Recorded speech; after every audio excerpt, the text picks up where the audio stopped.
They call me Mr. Glass.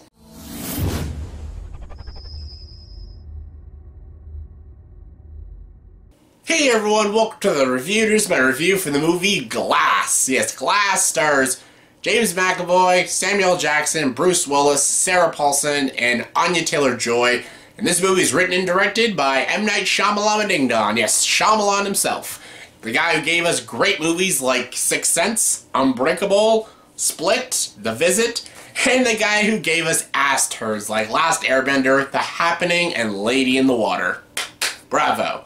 And now this is the movie. This is the film. Like, does Shyamalan got it? Can Shyamalan actually make a good trilogy? Unbreakable was awesome. Split was awesome. This is now the third installment of this sort of Shyamalan superhero trilogy. Does this movie work? Critics are hating it. Fans are loving it. Who's right? Who's wrong? No one's right. No one's wrong. It's all opinion. It's all subjective and stuff. And honestly, I can honestly see both point of views. I think both are right. I think critics are right and fans are right. Let's get to it. Glass is basically the story of David Dunn, and it's like years and years after Unbreakable, and he's become a vigilante with the help of his son and stuff, and basically, yeah, son Joseph, which is played by the same actor, which is really good. I like that they got the original actor to play him, and basically, he's becoming a vigilante. Then he's heard of this, like, guy called the Horde. He kidnaps all these women and stuff and like sacrifices them to like the beast and everything, and he wants to find the Horde. And when he finds the Horde, they both get like captured by this facility that locks them into this mental institution, and they're in this mental institution with Elijah, aka Mr. Glass, played by Samuel Jackson and stuff. And then this therapist, played by Sarah Paulson, wants to convince Kevin, David Dunn, and Elijah that all three of them aren't superheroes. Elijah is not super smart. Kevin doesn't have these personalities, and one of them being this beast with all these powers, and David Dunn doesn't have super strength and stuff. It's all in their heads, and she's trying to convince them that's all in their heads. And basically, the three of these characters are basically trying to find their own way to escape and stuff, and yeah, you know, basically take each other out and everything, and yeah, that's basically the gist of the story without spoiling it. Let's get to the positives. There are a lot of positives about this movie. First positive is the performances. The performances, almost by everybody, is really good, actually. Bruce Willis. Bruce Willis does not sleepwalk his way through this movie, which is shocking because he has been just awful in every movie he's been in for the past, like, 5-6 years. He has not given any good performances, and, like, I almost like wrote him off because I'm like, I don't think Bruce Willis could just be an actor anymore because he just doesn't give a shit. But he was actually pretty good. He was probably the weakest out of the three, but he was still pretty good. And he still felt like David Dunn, and I enjoyed him in this movie. I thought he was actually pretty darn good.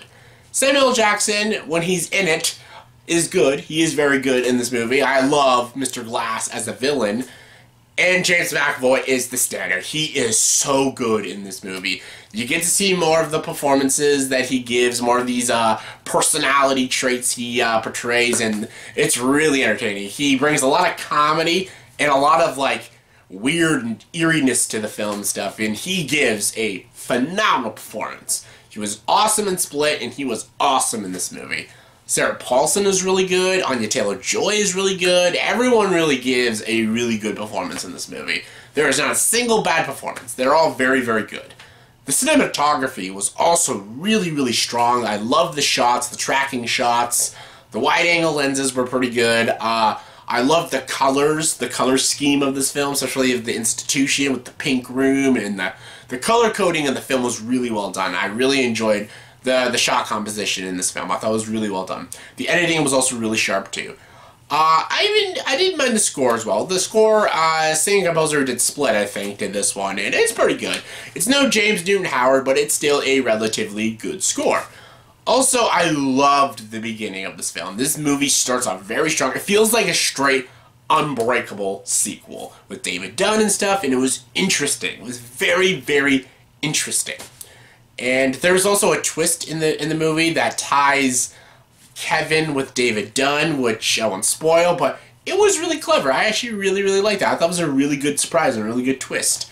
And yeah, that's pretty much it for the positives, but those are enough to make this movie worth a watch, honestly, because the directing actually is also pretty darn good. Like, the direction where he was going with this movie, I really enjoyed and stuff, and I thought this movie was a really well laid out film, and I think it is a good movie. It is a very, very good movie with strong performances and a pretty cool, interesting concept and idea.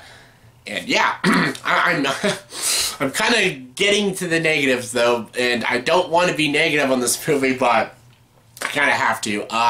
This movie has a really stupid ending. Like, I just gotta say it. I'm gonna probably make another video just after this, talking about spoilers of the ending and stuff. I fucking hated the entire ending of this movie. I'd say that probably, like, the last, like, 15-20 minutes of this movie. I was like, I'm done. I did not like this. Like, I wish I would have just left. Like, soon as like a certain character starts like breaking out and stuff, and you know, fiddling with the cameras and stuff, and kills a certain doctor and stuff. As soon as all that shit happens, I wish I would have just left, because all of it was great up until that point. And then as soon as like the fight sequence at the end starts happening, it gets really silly, really stupid. A few things happen to some people, which I did not like.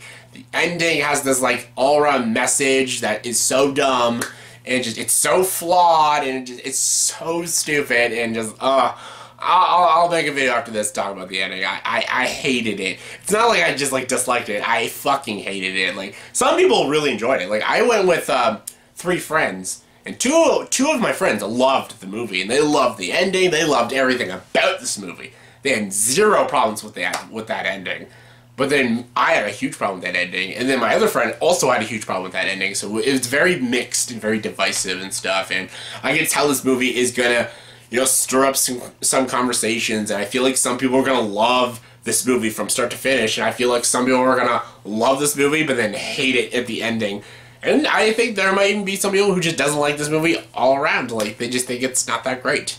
I think it's a very divisive film, and there is no right or wrong answer, honestly. Like, if you like this movie, I can actually completely understand why. There's a lot to like in this movie, and I can definitely see a lot of people really enjoyed this film. A lot of people I went with enjoyed it, and I was enjoying it up until the ending.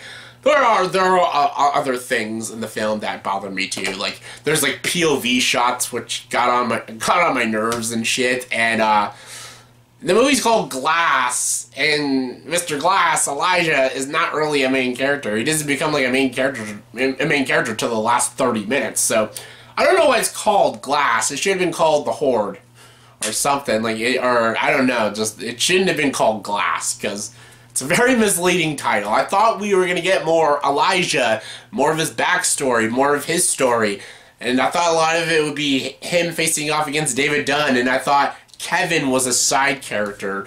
He would be like a side villain with Elijah, because it's called fucking Glass. Like, I don't know. I thought that was stupid. I don't know why they call it Glass. It doesn't make sense. But yeah, I'll get to the ending of my next video. I'm just going to grade this movie. I'm going to give Glass a 6.5 out of 10. It's definitely worth watching. I would definitely recommend it, but I'd recommend it with caution, because the ending might legit piss you off like it did me, and yeah, but I'd still recommend it. It's not a bad movie, it's not a bad M. Night Shyamalan film, but I was a little disappointed at the ending.